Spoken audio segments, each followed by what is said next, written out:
Hello, hello! Bienvenue sur notre page Lecture paisible. Je vous souhaite à tous et à toutes agréable séance de lecture. Chapitre 7. Dans l'ascenseur qui la conduisait à la salle de conférence de Masters ainsi, Oxane repensait à son week-end. Pour trouver des réponses à ses questions, en l'occurrence à la conversation ambiguë qu'elle avait surprise entre Joyce et Mbiti, l'une des commerciales de la société et Carole Kamaha, le chef du personnel, l'expert avait demandé à ses associés de l'accompagner au camp de Sikatonga où se trouvait l'usine principale de stockage. Ce qu'il y avait vu et entendu lui donnait encore des frissons. À peine étaient-ils descendus de leur voiture qu'une bouffée d'air pur de Highlands kenyan les avait accueillis. Le ciel limpide, la brise chaude et le soleil presque à son zénith contribuaient à leur donner une incroyable sensation de liberté. Mais la bande n'était hélas pas en vacances. Elle était chargée d'une mission délicate. Après avoir récupéré sa petite valise, Oxane se dirigea vers l'une des 3 tentes que Cal avait louées sur place. Les nids de poules de la piste où étaient garés des petits avions biplaces s'agitaient à l'approche des étrangers. La jeune femme ravie poussa un petit sourire satisfait en se perdant dans la contemplation du paysage. La savane s'étendait à perte de vue, hérissée en de rares endroits de sénesons, géants de fourrés épineux ou de maigres arbustes nus dont les feuilles avaient probablement servi de pitance aux antilopes. Le camp de toile de Sikatonga surprit Jean-Marc par sa modestie. Il se composait d'une dizaine de bungalows et de tentes toutes orientées vers une sorte de brasero central. À quelques mètres de là coulait la Mara River. En langage maasai, le mot Mara signifiait bariolé. Cette appellation était sans aucun doute due à l'invasion tous les ans de plus de 2 millions de bovidés. Entre autres, les gnous. Ces animaux avaient la tête bien trop grosse pour des pattes aussi grêles, un museau qui n'en finissait pas, des cônes minuscules et une fine barbiche blanche. C'était certainement à eux que la Mara River devait son nom. Cal déchargea sa collègue de son poids et, voyant son air extasié devant le spectacle du camp, ce fut l'honneur de lui résumer les habitudes de la région. Oxane prit un plaisir extrême à se faire expliquer les mœurs des gazelles impala, les migrations des gnous et la découverte à Olduvai Gorge des vestiges d'une des plus anciennes civilisations enfouies dans les couches sédimentaires des falaises. La réserve semblait s'étendre à l'infini. Son associé lui expliqua que plus au sud commençaient des terres traditionnelles des Maasai. Cette tribu se trouvait un peu devant la même alternative que les Indiens d'Amérique après 1862. Demeureux dans leur réserve et y survivre tant bien que mal, ou se mélanger aux autres ethnies en s'intégrant à la société moderne, ce qui pourrait signifier renoncer à leurs traditions. Ils se séparaient un moment, le temps de permettre à chacun de se rafraîchir après ce long voyage. Ah, les romans Adoras. C'est ce que j'aime bien sur les romans Adoras. On vous explique les contrées, les pays, comme si vous étiez. C'est-à-dire, sans avoir visité les pays, vous apprenez ainsi que leur culture, leur langue et tout. Le soleil descendait lentement sur l'horizon et embrasait le ciel, au fond un spectacle qu'on n'aurait imaginé possible que sur la toile d'un peintre de génie.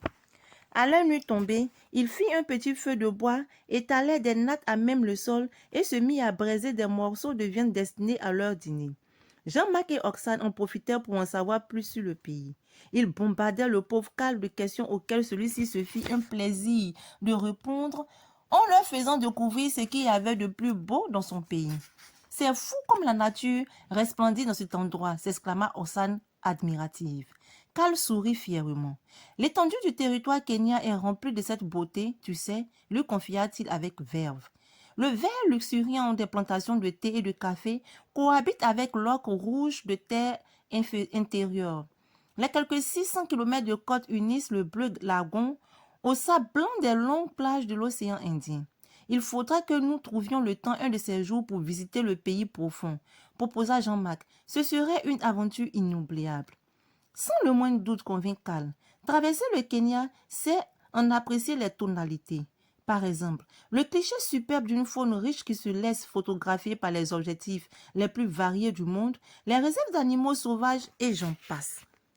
Ce qui est désolant, compléta alors Annie, c'est que notre pays est aussi lumineux soit-il, Notre pays, aussi lumineux soit-il, est écrasé de soleil et chaque année, on espère la pluie comme une délivrance. Ah bon? S'étonnèrent ses compagnons. Oui. Le climat est chaud et humide sur la côte. Dans les grandes villes encore, la saison pluvieuse dure d'avril à juillet. Par contre, en zone montagneuse et dans les hauts plateaux du centre, il est très sec. Mais cela n'empêche pas les touristes d'affluer tous les ans. Parle-nous de l'histoire du Kenya en général, proposa Oxane.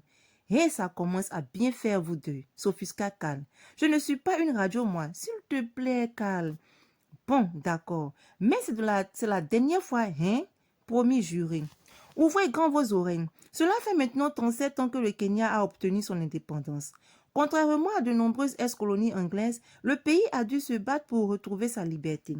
La révolte du mouvement Momo, composé surtout des membres de l'ethnie Kikuyu, éclata en 1952 et fut suivie d'une très forte répression.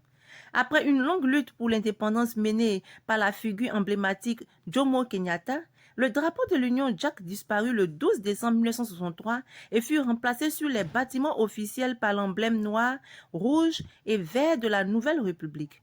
Le Kenya traversa alors sa période d'euphorie, pays moderniste et stable qui n'a jamais basculé dans les guerres fratricides. Il devient le paradis des safaris, accueillant des touristes en mal d'image et de sensations fortes. La capitale Nairobi s'affirme et devient une plaque tournante qui assure la promotion de l'Afrique de l'Est. Entre les vieilles bâtisses coloniales aujourd'hui mal entretenues et quelque peu défraîchies, se dressent de grands buildings, symboles vivants de l'essor des affaires. Nairobi fut créée en 1896 comme une assise avant les contreforts de la Rift Valley. La ville se situe à égale distance de Mombasa, du lac Victoria, sur la ligne du chemin de fer. Et enfin, pour terminer, sachez tout simplement que la capitale kenyane, bien qu'étant la vitrine de la Renaissance africaine, présente une synthèse assez étonnante de tradition et de modernité. Cependant, la population locale estimée à 28 millions d'habitants reste assez difficile à approcher. Il est plus aisé de pénétrer l'âme du pays au National Museum pour découvrir avec merveille la culture historique. Je ne te savais pas des talents de conteur, cher ami, le taquina Jean-Marc. Estimez-vous heureux ce soir car plus jamais je ne parlerai autant. Il est temps d'aller dormir, messieurs. Si nous voulons être en forme demain, pour ce qui nous attend, proposa Oxane. Le deuxième jour, à la nuit tombée, ils s'équipèrent chacun d'une lampe torche et allèrent rôder aux alentours des magasins pendant leur petite enquête. Oxane se fit surprendre par un gardien. Ce dernier voulut l'entraîner chez le grand patron pour rendre des comptes, mais elle réussit à lui échapper. Il s'en était fallu de peu qu'elle se trouve mêlée à un quiproquo. Carl et Jean-Marc, inquiets, lui passèrent un savon lorsqu'elle revint quelques instants plus tard en tremblant. « Tu as failli tout chambouler, s'écria Carl furieux. Tu nous prends pour des maîtres de Koufoun ou quoi? Renchérit Jean-Marc, comment aurions-nous fait pour te délivrer, hein? Bon, ça va, je suis désolée. J'ai agi comme une idiote. Filons, ne perdons pas une minute de plus ici. Oxane était consciente que l'entreprise qu'il venait de mener n'était pas de leur ressort, mais l'affaire de la police est qu'il ne fallait pas prendre des risques inutiles. Michael avait eu raison de soupçonner ses agents financiers de détournement. Ces gens se servaient de la société comme couverture pour conclure des contrats exorbitants avec quelques pays d'Afrique australe. Et le chef du personnel était complice dans toute cette arnaque puisque la main-d'œuvre utilisée pour charger les bateaux de trafic était extérieure au personnel interne. Elle n'avait pas été surprise de constater que Joyce et Carol arrondissaient leur fin de mois au miel en étant complices. Restait à savoir qui était le chef de tout ce beau monde. Pour peaufiner leurs preuves, ils avaient mené un petit interrogatoire auprès de quelques personnes dans le camp et tous avaient affirmé avec fierté que de grandes personnalités venaient souvent traiter les affaires dans les locaux de Masters ainsi. Pourvu de tous ces éléments, la bande ne s'était pas attardée dans le secteur. Et aujourd'hui, Oxane avait convoqué une réunion pour faire le point avec ses clients. En entrant dans la salle de conférence, elle resta pétrifiée devant le spectacle qu'elle avait sous les yeux. Stephen et Joyce s'embrassaient à pleine bouche. Cette dernière avait la jupe remontée jusqu'au bassin et la chemise descendue à la limite des épaules. Elle vit Stephen ouvrir un œil et comme prise en faute, elle sortit en douce. Bouleversée, Oxane alla se réfugier dans les toilettes. Elle se sentait mal, jalouse. Elle était tout simplement jalouse. Non, Ce n'est pas possible, se disait-elle. Pourtant, elle avait l'impression d'avoir reçu un coup de poignard. Depuis qu'elle avait revu Steven, elle ne cessait de se répéter qu'il ne représentait plus rien pour elle, que son seul désir était de se venger. Ce soir, en le voyant avec cette femme, elle réalisa qu'elle s'était menti à elle-même pendant toutes ces années. Elle n'avait jamais cessé de l'aimer et c'est pour cette raison qu'elle avait pu, pendant 10 ans, se marier avec un autre homme. Et c'est pour cette même raison aussi qu'elle avait inconsciemment accepté de découvrir le fin mot de cette affaire. Quelle idiote! Le miroir lui renvoyait l'image d'un visage fatigué, cerné de petites ridules.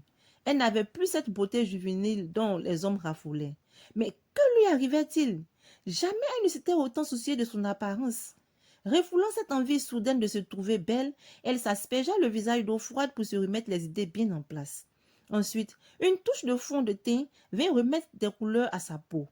Puisque l'aîné des Masters était si occupé, peut-être le cadet serait-il disponible, se dit-elle, en se dirigeant vers le bureau de Michael.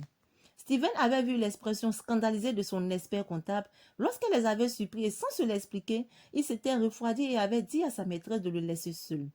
Celle-ci, ne comprenant pas ce brusque revirement, s'était détournée en le traitant de tous les noms. Étrangement, il avait l'impression d'avoir commis un acte grave. C'est absurde, s'emporta-t-il. Il n'avait pas de compte à rendre à quelqu'un. Surtout pas à cette mégère de femme qui était plus froide et glaciale qu'un iceberg. Depuis bientôt un mois qu'ils se côtoyaient, il ne l'avait jamais vue sourire spontanément. Et ses tenues vestimentaires, c'était le comble. Dans cette tailleur sage, elle ressemblait à une secrétaire des pompes funèbres. Pourtant, malgré tout, elle gardait un charme fou. Elle ne semblait pas s'en rendre compte, mais c'était une belle femme avec des coupes sensuelles. Néanmoins, il avait pu remarquer qu'elle était une excellente mère. Quel que soit le moment ou le lieu où elle se trouvait, elle était toujours disponible pour son fils. Et le père du gamin, où était-il? Un sourire narquois se dessina sur les lèvres du jeune homme. Oxane Zadi représentait un mystère pour lui, et puisque son ami Lucas tardait à lui donner des informations, il allait jouer au détective lui-même. Ainsi s'achève notre chapitre 7. Et oui, dans ce roman, pour ne pas dire dans ce chapitre 7, nous avons appris plein de choses concernant le pays, le Kenya. Nous avons appris à connaître un peu leur pays. Vous voyez ce que la lecture nous fait faire? Sans voyager, sans se déplacer des iota, nous connaissons déjà un pays. Nous apprenons comment est la végétation, comment le pays est, comment le pays a été constitué. Et ça, c'est une belle aubaine pour nous. Enfin, dans ce chapitre-là, nous avons remarqué aussi que Lucas, le détective qui a été engagé par Steven, n'a pas encore fait, en tout cas rendu les conclusions de son enquête à son ami. Qu'est-ce qui nous attend dans le chapitre 8? Est-ce qu'il aura le temps de faire le retour à son ami? Comment se comportera Steven lorsqu'il apprendra que Oxane Zadi est la même femme qu'il avait plantée devant l'hôtel et cette dernière est la mère de son fils de 10 ans qu'il n'a jamais connu et dont il ignore l'existence? Nous le saurons tout cela bien évidemment dans le chapitre 8. Je vous dis à très bientôt.